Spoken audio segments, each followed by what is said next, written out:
오늘의 말씀은 사무엘하 1장 17절부터 27절까지 말씀입니다. 다윗이 이 슬픈 노래로 사울과 그의 아들 요나단을 조상하고 명령하여 그것을 유다 족속에게 가르치라 하였으니 곧 활노래라. 야살의 책에 기록되었으되 이스라엘아 내 영광이 산 위에서 죽임을 당하였도다. 오호라 두 용사가 엎드러졌도다. 이 일을 가드에도 알리지 말며 아스글론 거리에도 전파하지 말지어다. 블레셋 사람들의 딸들이 즐거워할까? 할례 받지 못한 자의 딸들이 개가를 부를까 염려로다. 길보아 산들아, 너희 위에 이슬과 비가 내리지 아니하며 재물 낼 밭도 없을지어다. 거기서 두 용사의 방패가 버림바 되미니라. 곧 사울의 방패가 기름 부음을 받지 아니함 같이 되미로다. 죽은 자의 피에서 용사의 기름에서 요나단의 활이 뒤로 물러가지 아니하였으며 사울의 칼이 헛되이 돌아오지 아니하였도다.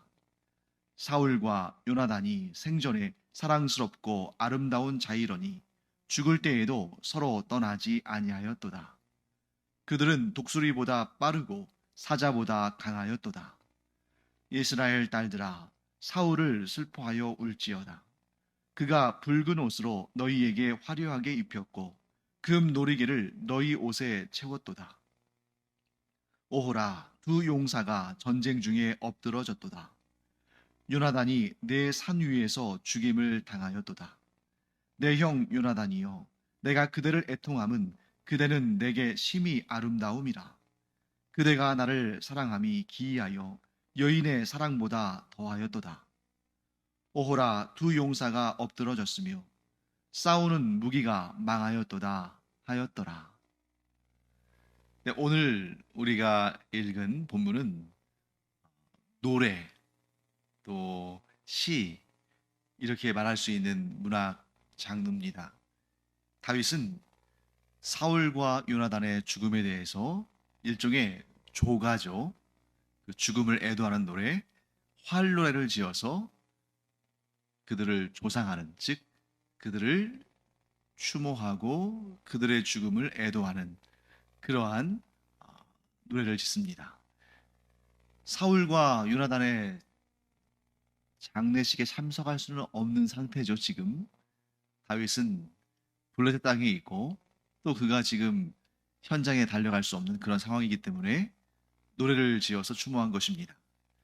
그런데 제목이 좀 특이하죠. 활노래. 히브리어 원문을 보면 그냥 활 이렇게 되어 있습니다. 이 활노래는 왜 그런 제목을 붙였을까? 여러분 활하면 우리가 뭐가 떠오르냐면 요나단과 다윗과의 관계가 떠오르죠. 일단 요나단은 활을 아주 잘 쐈던 그런 사람이었을 거라고 추측이 됩니다. 그래서 활은 요나단의 주 무기다. 그리고 우리에게 잘 알려진 사건은 다윗과 요나단이 그 아버지, 즉 요나단의 아버지인 사울이 과연 다윗을 정말 죽이려 하는지 거기에 대한 좀 논란이 둘 사이에 있었죠. 다윗은 사울이 자신을 죽이려고 작정했다. 이렇게 판단하고 있었고 요나단은 아니다. 내 아버지가 너를 죽이려 하지 않는다. 왜냐하면 내 아버지가 나에게 모든 것을 상의하고 모든 것을 얘기하는데 너를 죽이고자 하는 그런 뜻을 내비치신 적이 없다. 그래서 둘 사이에 이렇게 좀 확인을 하고자 하죠. 그래서 요나단이 내가 만일 내 아버지 사울이 너를 죽이려는, 즉 다윗을 죽이려는 마음을 가졌다면 우리가 들러 나가서 거기에서 네가 숨어 있다가 내가 활을 멀리 쏴서 그 활을 가져오는 소년이 이렇게 있는데 그보다 멀리 쏴서 그에게 활이 멀리 있으니까 빨리 뛰어갔다 와라 이렇게 말하면 너는 바로 도망치고 활이 가까운 데 떨어졌으니까 너는 그걸 가지고 돌아와라 이렇게 말하면 아무 문제 없으니까 다시 사울이 있는 왕궁으로 돌아와도 된다 이렇게 말했던 약속했던 일을 우리가 보았죠. 그리고 요나단은 사울 왕이 자기의 아버지 사울 왕이 다윗을 죽이려는 마음을 확고하게 갖고 있는 것을 확인하고 활을 멀리 쏴서 다윗을 도망치게 하는 그러한 일을 했던 것을 보게 됩니다. 그래서 다윗이 죽은 요나단을 생각하면서 그 활, 즉 용사, 이스라엘의 용사 요나단의 주 무기인 활이기도 하지만 오직 자신과 요나단과 다윗만 알고 있는 그 둘 사이에 징표와 같은 물건, 그 활을 소재로 해서 시를 지었다고 볼 수도 있습니다. 다윗은 이 시를 통해서 자신이 진정으로 사울 왕과 요나단의 죽음에 대해서 애통해야 할 뿐만 아니라 그들을 기리고 그들의 명예를 높이는 그런 사람이라는 것을 알린 거죠. 그 내용이 야살의 책에 기록되어 있다라고 되어 있는데 이 야살의 책은 오늘날 남아있지 않기 때문에 그 책이 언제부터 언제까지 기록된 책인지 또 그 내용들이 어떤 내용인지 정확히 알 수 없습니다. 그런데 유대인들에게는 어떤 그런 그 전승이 있냐면 이 야살의 책은 전쟁과 영웅에 관한 책이다. 그러니까 여호수아 시대 하나님께서 주신 그 약속의 땅 가나안 땅을 차지하는 그 많은 전쟁이 있었던 그 여호수아 시대부터 그 다음에 사사시대에도 많은 전쟁들이 있었죠. 그리고 사울, 다윗, 솔로몬에 이르기까지 이렇게 이스라엘의 중요한 전쟁들의 이야기와 또 그 전쟁 가운데 하나님께 존귀하게 쓰임 받아서 나라를 지킨 위대한 승리를 거둔 그런 믿음의 영웅들에 관한 그런 어떤 서사시와 같은 칭송시와 같은 내용들이 이 야살의 책에 기록되었을 것이다 라고 이렇게 추측합니다만 그러나 이제 남아있는 책이 없기 때문에 만약 이 야살의 책이 뭐 고고학적인 발굴을 통해서 발견된다면 그야말로 너무너무 정말 뜻깊고 이 성경을 우리가 읽고 해석할 때 많은 도움을 얻을 수 있겠죠. 그 책이 발견되기를 바랍니다만 참 쉬운 일은 아닐 것입니다. 다윗은 이 활노래를 지은 다음에 유다 족속들에게 가르치고 이 노래를 부르게 했습니다. 왜 유다 족속들에게 가르치게 했을까요? 다윗의 영향력이 유다 족속들에게는 미치고 있는데 나머지 10지파, 즉 유다 지파 위쪽에 있는 훗날 북이스라엘 영역이 되는 곳이죠. 그곳까지는 아직 영향이 미치지 않고 있고 즉 그 지역은 주로 사울 왕의 본거지죠. 그렇기 때문에 사울 왕의 향수가 있는 사울 왕의 어떠한 지도력이 영향력이 아직 남아있는 그 지역까지는 다윗의 힘이 미치지 못하고 있는데 그러나 다윗이 유다 지파이기 때문에 유다 족속은 다윗을 따르고 있는 그런 상황이죠. 그런 유다 지파 사람들에게 유다 족속에게 이 노래를 가르침으로 다윗이 어떠한 결과를 유도했냐면 사울의 영역과 다윗의 영역이 서로 대치하고 갈등하고 다투고 분열되고 싸우는 것이 아니라 내가 이처럼 사울 왕과 그의 아들 요나단을 애도하고 존중하고 사랑한다 하는 것을 적극적으로 알리는 거죠. 자, 이게 어떤 효과를 가져오냐면 유다 지파 사람들은 만일 다윗이 분열의 정책, 사람들의 분노와 미움과 갈등을 이용해서 그런 분열의 정치를 함으로 자기의 입지를 높이고자 했다면 유다 족속은 당연히 다윗에게 마음이 쏠리면서 한편으로는 북쪽에 있는 나머지 10지파에 대해서는 적개심, 그들과 단절되는 하나됨이 깨어지는 그러한 문제가 생겼을 겁니다. 그런데 유다 족속에게 적극적으로 이 활노래를 가르침으로 말미암아 유다 족속의 사람들이 이런 생각을 갖게 되는 거죠. 아, 다윗이 사울을 적대시하지 않는구나. 우리가 그 나머지 10지파 유다 지파와 레위 지파를 제외한 그 북이스라엘을 장차 이루게 될 그 열 지파에 대해서 적개심을 가질 필요가 없구나. 그런 마음을 갖게 되겠죠. 또한 그 북쪽에 있는 열 지파, 사울 왕의 영향력이 여전히 남아 있는 그곳에서도 다윗이 이렇게 진심 어리게 활노래를 지으면서까지 사울과 요나단을 생각하고 존중하고 사랑한다면 사울과 요나단의 죽음에 다윗은 관계가 없구나 하는 것을 알므로 나중에 남쪽에 있는 유다 족속과 북쪽에 있는 나머지 열 지파가 하나가 되는데, 지금 당장 되진 않지만 한 7, 8년 걸리지만, 그러나 그들이 하나가 되는데 걸림돌을 제거하는 거죠.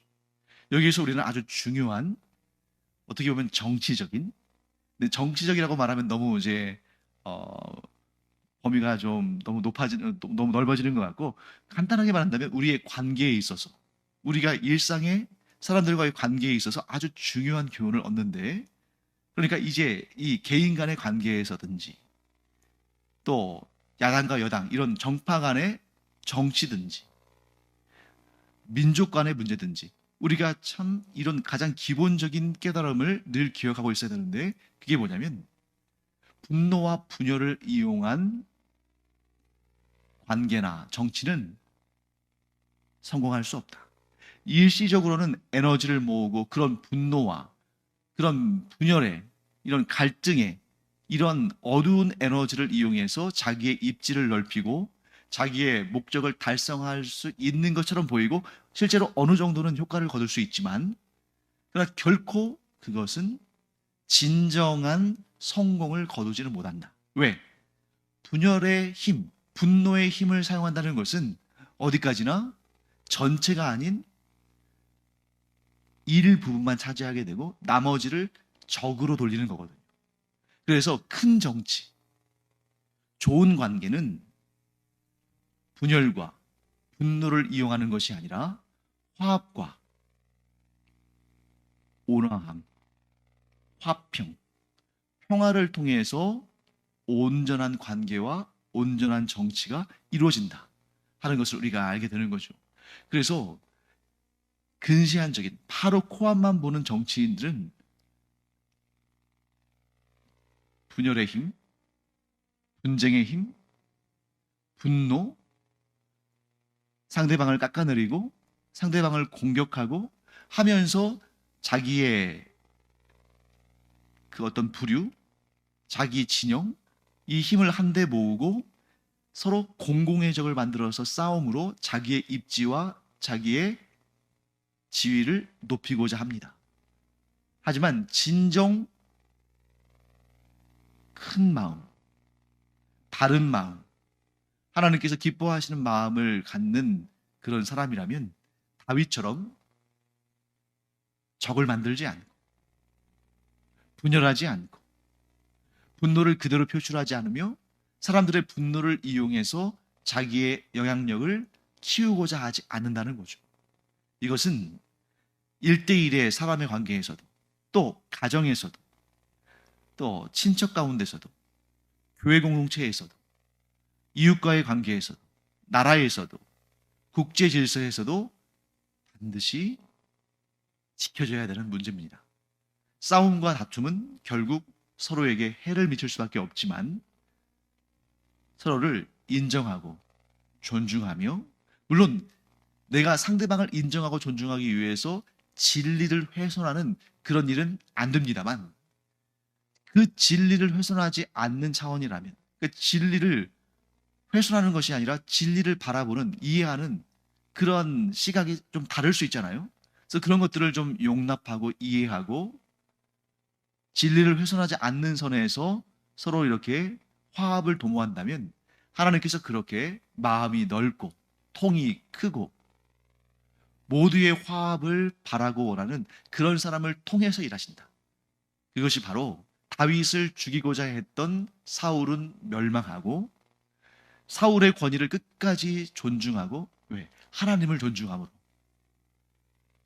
사울을 해치지 않고, 그럴 기회가 있었지만 그러한 분노를 내려놓고 그를 존중했던 다윗을 하나님께서 결국 들어 사용하셔서 이스라엘의, 그것도 유다만의 왕이 아니라 이스라엘 전체의 왕으로 하나님께서 삼으시는 것을 보게 되는 것입니다. 사랑하는 성도 여러분, 우리가 눈앞에 있는 이익을 위해서 또 내 입지를 강화하고 높이기 위한 그런 순간적인 그러한 탐욕으로 인해서 분열과 분쟁과 다툼을 사용하는 사람이 아니라 보다 멀리 보면서 하나님의 뜻을 우리가 깨달아 알므로 말미암아 하나됨이, 화평을 이루미, 서로 존중하고 서로 인정하며 사랑하는 것이 더욱 소중한 것임을, 또 그것이 하나님의 뜻임을 아는 우리가 되기를 바랍니다. 그래서 다투고 싸우고 분열해서 나를 내세우는 것이 아니라 오히려 내가 먼저 베풀고 또 먼저 화해의 손길을 내밀고 따뜻하게 감싸 안음으로 말미암아 모두가 하나가 되는 그러한 나를, 그러한 우리를, 그러한 상황을 추구하는 그런 우리가 되기를 축원합니다. 자, 그 다음에 이제 19절부터 24절까지는 사울과 요나단의 죽음을 슬퍼하는 내용들이 등장합니다. 다윗은 사울과 요나단의 죽음을 두고 두 용사가 엎드러졌다라고 말합니다. 이 얘기는 뭐냐면 다윗이 자기 이름을 내세우기 위해서 사울과 요나단을 깎아내린 것이 아니라 그들이 진정 이스라엘을 위해서 헌신한 용사들이었다고 인정해 주는 거죠. 우리가 흔히 이러한 착각을 하기 쉽습니다. 남을 깎아내리면 내가 높아진다, 이렇게 생각하는데 그게 잘못이라는 것을 이 다윗이 아주 생생하게 보여주죠. 오히려 사울과 자기 자신 사이에 좀 좋지 않은 관계가 있고, 특히 사울의 일방적인 공격으로 자신이 피해를 보고 손해를 보고 고통을 당하고 있지만 상대방을 인정해 주므로 이 시를 읽는 사람마다 사울이 아닌 다윗이 얼마나 더 큰 사람이고 더 위대한 사람이며 하나님의 택함받은 사람이고 이스라엘의 진정한 지도자가 될 만한 그런 도량이 있는 사람이다 하는 것을 인정할 수밖에 없는 거잖아요. 그래서 우리는 꼭 기억하기 바랍니다. 상대방을 깎아내려야 내가 높아지는 것이 아니라 상대방을 높여줄 때 나도 높여지며, 아니 오히려 내가 더 높아질 수 있는 그러한 기반이 된다는 것을 우리 기억하기 바랍니다. 그래서 그런 전략적으로 그런 목적을 이루기 위해서 수단으로 속마음은 그렇지 않은데 겉으로만 상대방을 높여주는 것, 물론 그것도 상대방을 깎아내리는 것보다는 훨씬 좋은 거죠. 하지만 우리가 주 안에서 성숙해 간다는 것은 예수님처럼 우리가 상대방을 진심으로 높여줌으로, 그러니까 내가 그 사람을 높여줌으로 말미암아 내가 더 높아지겠다 하는 그러한 자기의 이기적인 욕심이 아니라 진정 하나님께서 창조하신 사람이기 때문에, 하나님의 형상과 모양을 지닌 사람이기 때문에, 그의 주인이 하나님이시기 때문에 그를 인정해주고 그를 높여주는 그런 우리가 되기 바랍니다. 그러면 하나님께서 그런 자를, 낮은 자를 높이시는 하나님께서 그런 자들을 높여주시고 그런 자들이 바로 우리가 되기를 간절히 축원합니다. 그 다음에 다윗은 사울과 요나단의 죽음을 블레셋 사람들에게 알리지 말라고 말합니다. 이순신 장군도 이와 비슷한 유언을 남겼죠. 명량대첩에서 일본군이 쏜 총탄에 맞아 순국할 때 그때에 나의 죽음을 적들에게 알리지 말라, 이렇게 유언을 남겼죠. 그것은 이순신 장군의 죽음으로 말미암아 그 왜군들이 사기가 충천해서 도리어 우리 조선군을 더 막 밀어붙이면서 전세가 확 일본 쪽으로 기우는 그런 일을 막기 위해서 최종적으로까지 죽는 순간까지 조선을 위해서 그렇게 얘기한 거죠. 그와 비슷할 수 있습니다. 그런데 다윗이 사울과 요나단의 죽음을 블레셋에 알리지 말라고 한 것은 이 사실이 알려졌을 때에 블레셋 사람들이 환호하면서 사울과 요나단에 대해서 조롱하고, 비록 죽은 사람들이지만 그들의 명예를 실추시키는, 그들의 술자리에 수건되는, 그들의 그 어떠한 잡담의 소재가 되는 그런 일을 다윗이 원치 않은 거죠. 즉 비록 죽었지만 죽은 자들의 명예를 지켜주는 그런 마음을 가진 거죠. 사랑하는 성도 여러분, 우리가 다른 이들의 명예를 높여줄 때 하나님께서 우리의 명예를 높여주실 줄 믿습니다. 이 관계를 잘 아셔야 돼요. 내가 상대방의 명예를 높여주면 상대방도 나의 명예를 높여주겠지. 이렇게 생각하다 보면 실망할 때가 많아요. 왜? 상대방이 내가 한 만큼 안 하거나 혹은 아예 안 할 수도 있거든요. 그러면 섭섭한 마음이 들고 상대방에 대해서 실망하기도 하고 기분이 언짢아지죠. 그런데 분명히 성경은 이렇게 우리에게 분명한 사실을 보여주십니다. 사울과 요나단은 이미 죽었어요. 그래서 다윗이 사울과 요나단의 명예를 높여줘도 그들이 그에 대한 상호작용으로 다윗의 명예를 높여줄 수는 없습니다. 그럼에도 불구하고 죽은 자이지만 사울과 요나단 그들의 명예를 다윗이 높였을 때에 하나님께서 그것을 보시고 다윗을 높이시는 것을, 그래서 그를 이스라엘 전체의 왕으로 삼으시는 것을 보게 됩니다. 사람을 기대했다가는 실망하기 쉬워요. 내가 너의 명예를 높여줬는데 너도 나의 명예를 높여줘야지, 이런 생각을 갖기 쉽습니다. 하지만 그것은 사람의 본질을 알면 반드시 실망할 수밖에 없다는 것을 우리가 알죠. 왜? 사람은 완전하지 않으니까. 그래서 우리는 분명히 알아야 됩니다. 내가 누군가를 높여주고 누군가를 도우며 누군가를 잘 되게 했을 때 그들이 비록 나에게 그만한 대가를 지불하지 않는다 할지라도 그 모든 것을 지켜보고 계시고 선악간에 판단하시는 하나님께서 우리의 마음이 진실되다면, 우리가 진정 어린 마음으로 그런 선한 일을 했다면 우리가 행한 것과는 비교할 수 없는 더 놀랍고 풍성하고 복된 상과 은혜와 복으로 우리를 채우실 줄 믿습니다. 하나님을 신뢰하면 사람에게 잘해줄 수 있다. 그런데 사람을 바라보면 실망할 수 있다 하는 것을 기억하기 바랍니다. 자, 그 다음에 이제 마지막, 이 본문의 마지막 부분 25절부터 27절까지는 다윗이 요나단을 기억하며 추모하는 내용이 담겨 있죠. 활로레의 마지막은 요나단에 대한 다윗의 추억이 담겨 있습니다. 여기에서 다윗이 아주 독특한 표현을 쓰죠. 요나단을 뭐라고 하냐면 26절 말씀에 내 형 요나단이요. 실제로 요나단이 더 나이가 많았을 것이고 또 신분도 왕자이기 때문에 더 높죠. 그런데 여기에서 다윗이 요나단을 향해서 형이라고 하는 것은 나이와 신분을 넘어서서 그야말로 진정 요나단이 자신을 사랑했기 때문입니다.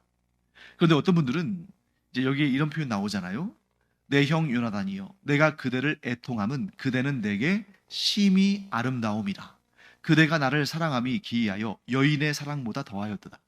자, 꼭 이 성경 말씀을 삐딱하게 보거나 혹은 가십거리로 취급하거나 성경이 하나님의 영감된 말씀이라는 것을 인정하지 않는 사람들은 꼭 이상한 시선으로 성경을 볼 때가 많습니다. 그래서 이 부분을 두고 다윗과 요나단의 관계가 일상적인 관계, 일반적인 관계가 아니라 동성애적 관계였다, 뭐 이런 식으로 해석하는 사람들도 있어요. 그건 잘못된 것입니다.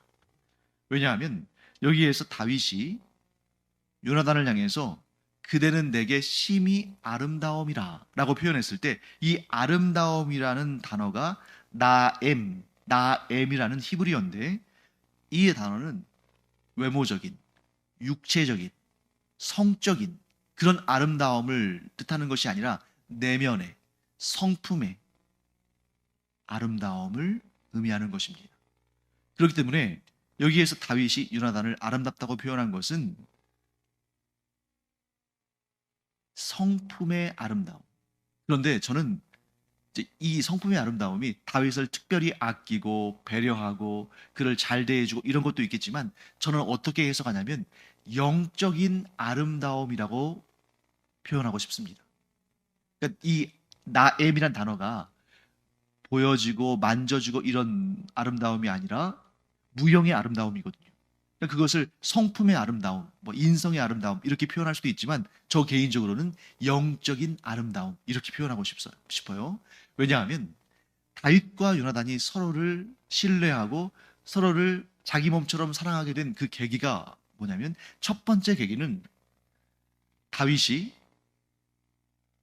이스라엘을 조롱하고 하나님을 모욕하는 블레셋 거인 장수 골리앗과 싸울 때에 그가 하나님을 의지하여, 오직 하나님만 의지하여 골리앗을 향해서 의로운 분노를 표출하면서 그를 처단하러 나갈 때 그 모습을 보면서 요나단이 영적인 친밀함을 느꼈다는 것입니다. 왜? 요나단도 오직 하나님을, 그 아버지와는 좀 달랐죠? 오직 하나님을 믿고 따르며 신뢰하며 의지하는 자였기 때문입니다. 그래서 우리가 이 앞에 사무엘상 공부할 때 배웠습니다만, 블레셋 진영이 그렇게 강력한 전투력을 가지고 있음에도 불구하고, 그래서 이스라엘 사람들이 블레셋을 두려워했음에도 불구하고 요나단은 자기 자신과 자기 자신의 무기를 드는 사람 딱 둘이서 그 블레셋 진영으로 치고 들어가서 오직 하나님만 의지해서 하나님의 뜻을 붙들고 그곳에 있는 많은 블레셋 사람들을 치기 시작했죠. 그러니까 블레셋 진영에서 큰 소란이 일어나니까 그 모습을 보고 이스라엘 군대가 큰 힘을 얻고 블레셋을 쳐서 대승을 거두는 그런 역사가 있지 않았습니까? 그러니까 오직 하나님만을 섬기며 오직 하나님께만 영광 올려드리며 오직 하나님만을 의지하며 오직 하나님께서 기뻐하시는 일에 마음을 둔 이런 영적인 특성이 둘이 일치했기 때문에, 서로 통했기 때문에 그런 영적인 아름다움을 볼 수 있는 눈이 있었고 느낄 수 있는 마음이 있었기 때문에, 그것을 다윗은 요나단에게서, 요나단은 다윗에게서 찾았기 때문에 둘이 영적인 코드가 딱 맞아서 어떤 육체적 관계보다 더 아름다운 관계를 둘 사이에서 이루게 되었다 하는 것을 보게 됩니다. 사랑하는 성도 여러분, 우리도 이와 같이 영적으로 참 코드가 맞는, 참 서로 그 아름다움을 알게 되는, 그래서 서로 이렇게 긴밀하게 서로 교제하며 함께 하나님을 섬기며 하나님께서 기뻐하시는 일을 행하는 그러한 영적인 동역자들이 바른 그런 하나님의 사람들, 그래서 우리 교회 공동체가 그런 영적으로 하나 된 사람들이 많아짐으로 아름답게 성장하고 성숙하는 그런 은혜가 있기를 간절히 축원합니다. 기도하겠습니다. 하나님, 다윗과 요나단의 관계가 너무나도 아름답고 복됩니다. 저희들도 그와 같이 영적으로 참으로 귀한 동역자들이 많이 생기기를 원합니다. 저희가 먼저 하나님을 진실되이 믿고 섬기며 또한 그런 사람들을 찾음으로 말미암아 이 땅에 살아가면서 함께 하나님 나라를 위해서 존귀하게 쓰임받는 그런 은혜로운 공동체를 이루게 하여 주시옵소서. 감사드리며 예수님의 이름으로 축복하며 기도합니다. 아멘. 기도하는 시간입니다. 우리가 이렇게 다윗과 요나단처럼 참 서로 진정으로 신뢰하고 지지하고 사랑하고 함께 나아가는, 무엇 때문에? 하나님을 섬기는 영적인 내면이 동일함으로, 그런 동역자들이 있는 그런 아름다운 성도의 공동체를 이루기를 기도하기 바랍니다. 기도하겠습니다.